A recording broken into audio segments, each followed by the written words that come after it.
네, 안녕하세요. 오늘은 8월 7일 마가복음 7장을 함께 상고하겠습니다. 마가복음 7장에서는 장로들의 전통, 성경에서 장로 하면은 이 기독교, 한국 기독교의 장로하고는 좀 다릅니다. 목사를 말합니다. 목사.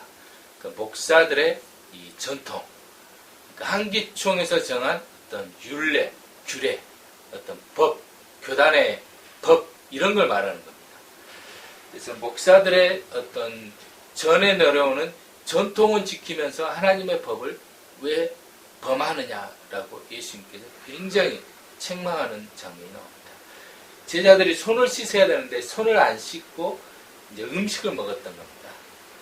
그리고 나서 이때 모든 음식은 깨끗하다는 말씀이 나옵니다. 이 대목은 어떤 먹는 것 문제를 갖다 이야기하는 게 아닙니다. 사실은요. 어떤 음식에 술을 먹을 수 있다, 뭐 이런 걸 말하는 게 아닙니다. 이 음식이라는 것은 이제 재물을 말하는 건데, 이 재물, 이 제사. 그래서 옛날 유대인들은 이 먹을 수 있는 음식과 먹을 수 없는 음식을 구분했습니다. 그래서 먹을 수 있는 음식이라는 건 유대인을 상징한 겁니다. 그리고 먹을 수 없는 음식은 이제 부정하다 했거든요. 그건 이방 민족을 상징했던 거예요. 그래서 이방 민족 가운데는 말씀이 하나님의 이 법이 전해지지 못했던 겁니다. 그래서 할례를 받은 이 유대 민족은 정결한 음식에 해당됐던 겁니다. 그 중에 이제 까마귀나 또는 족발, 돼지 뭐 이런 것들이 다 부정한 음식이었던 거예요. 근데 이 사건은 이방 민족에게 하나님의 복음의 말씀이 전해지는 것을 이 복선으로 암시하고 있는 겁니다, 사실은. 그래서 끝에 보면은 이 모든 음식물이 깨끗하다. 19장 했잖아요. 그래서 이 말씀을 통해서 이 부정한 음식이 원래 있었거든요. 근데 창조주이신 하나님께서, 예수님께서 이 말씀을 하심으로 그 음식이 깨끗하게 선포가 돼버린 거예요. 왜냐하면 하나님은 입법군자시니까요. 그래서 법으로 음식을 이렇게 이것은 부정한 음식, 이것은 깨끗한 음식 해놨거든요. 그래서 이 율법을 폐하지는 않은 거죠. 이제 깨끗한 음식이 있고 부정한 음식이 있거든요. 그래서 깨끗한 음식은 그대로 깨끗하고 이 부정한 음식도 깨끗하게 해버리신 거예요. 그리고 나서 바로 24절에 수로보니게 여자가 나옵니다. 그래서 수로보니게 여자는 이방 여인이거든요. 이제 부정한 이 음식의 상징적인 민족이죠. 이게 주로 시돈이거든요. 근데 자기 자신, 예수님께서 이 수로보니게 여자한테 개들한테는 자녀의 떡을 줄 수 없다 했습니다. 그러니까 자녀의 떡을 개한테 줄 수 없는 거예요. 개 같은 민족이었던 거예요. 이방 민족이요. 개, 까마귀, 돼지. 이건 부정한 동물이거든요. 그러니까 부정한 민족이었다는 거예요. 줄 수 없다니까 이 이방 민족인 이 수로보니게 여자가 자기가 개라는 걸 깨닫습니다. 이것이 엄청난 복음입니다. 자기가 개라는 걸 깨닫는 건 뭐냐면 자기가 의인이 아니라는 것, 죄인이라는 걸 깨닫는 겁니다. 그게 바로 다윗의 신앙이고 사르밧 과부의 신앙입니다. 다윗 같은 경우는 이 유대 민족으로서 위대한 왕이지만 밧세바 불륜 사건을 통해서 자기가 죄인인 걸 깨달았습니다. 그리고 자기 어머니도 죄인인 걸 깨달았습니다. 그리고 자기는 본래 죄인이었던 걸 깨달았습니다. 아무리 제사를 지낸다 해서 그 죄가 사라지는 것이 아니라는 걸 깨달았습니다. 그 죄를 없애시는 분이 바로 오실 구원주, 메시아, 그리스도이기 때문에 그렇습니다. 그래서 다윗은 자기가 이방 민족처럼 죄가 원래 그대로 있다는 걸 깨달았어요. 그래서 하나님께 그 죄를 용서해달라고 그렇게 간구를 했던 겁니다. 그래서 이 사건을 이 마가복음 7장을 통해서 우리는 이 엘리야 사건을 기억할 필요가 있습니다.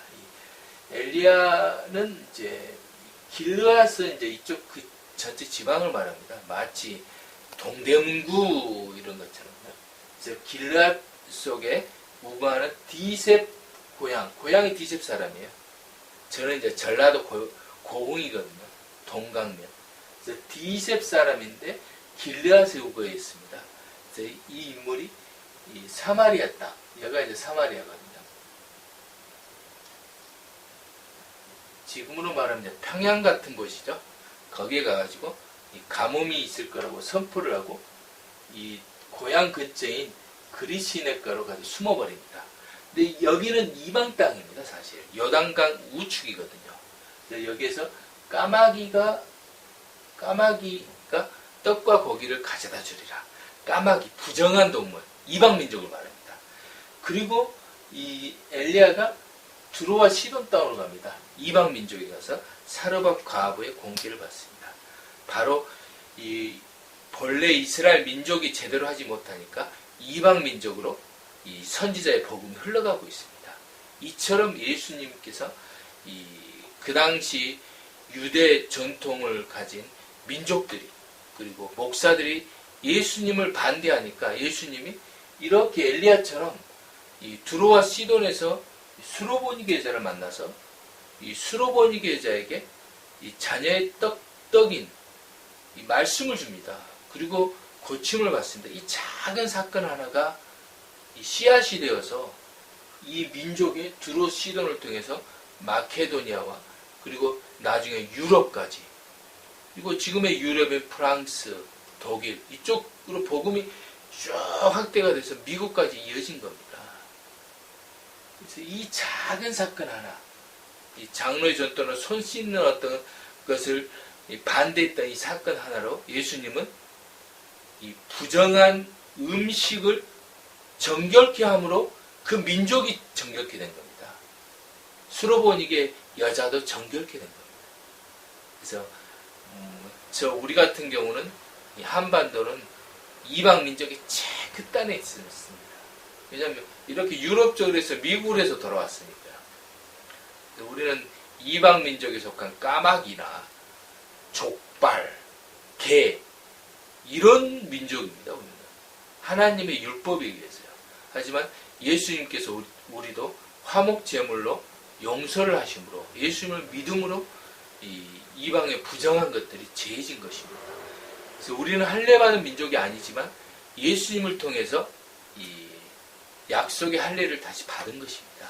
그래서 하나님의 양아들이 될 수 있다는 것을 이 사건을 통해서 이 모든 음식이 깨끗하다 이것은 모든 이 부정한 이방 민족도 예수님을 믿음으로 깨끗하다 이겁니다. 수로보니게 여자의 딸이 고침을 받은 것은 예수님의 말씀을 통해서 그런 것이지 수로보니게 여자가 믿음이 강해서 그런 것이 아닙니다. 믿음이 강했으면 자기 딸이 나을 거란 믿음이 이미 있었거든요. 예수님의 그 말씀이 있으므로 고침을 받은 것은 예수님의 말씀을 통해서 고침을 받은 것입니다. 그래서 예수님의 말씀은 곧 하나님의 복음이고 그것은 약속을 말합니다. 그것은 화목 제물로 삼으신 하나님의 거룩한 제사를 의미합니다. 예수님의 이런 거룩한 희생을 오늘도 기억하는 여러분이 되기를 바라겠습니다.